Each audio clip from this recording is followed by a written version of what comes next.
Bhojpuri industry के लिए आज बहुत ही बुरी खबर है, क्योंकि हमारे भोजपुरी के सिंगर छोटू पांडे, भोजपुरी के राइटर सत्य प्रकाश मिश्रा, भोजपुरी की एक्ट्रेस सिमरन श्रीवास्तव और आंचल तिवारी साथ और 5 लोगों की दर्दनाक सड़क हादसा में मौत हो गई है, जो कि कैमूर जिले के मोहनिया हाईवे है। उसी जगह पे उन लोगों का मौत हो गया है, स्पॉट मौत हो गया है।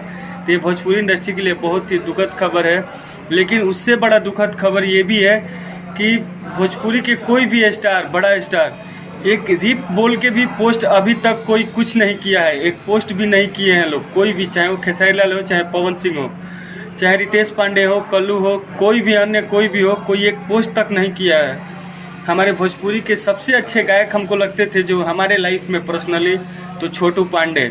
आज हम बहुत सैड हैं उनके लिए। छोटू जी, आप जहाँ भी हैं, भगवान के पास चले गए आप सब लोग को छोड़ के। भगवान करे आप वहाँ पे जाके भी मुस्कुराते रहिए और अपना जलवा वहाँ पे भी बिखेरते रहिए। और हम बता देना चाहते हैं कि भैया, भोजपुरी इंडस्ट्री में लोग का मदद नहीं करते, किसी का कोई मदद नहीं करता, एक बार भी कोई किसी का मदद नहीं करता। हमारे भोजपुरी इंडस्ट्री के और बेहतरीन कलाकार थे ये। और आज के डेट में ऐसा है कि इनको सर्च मारो तो देखो छोटू पांडे का सर्च लिस्ट में नाम तक नहीं आता है।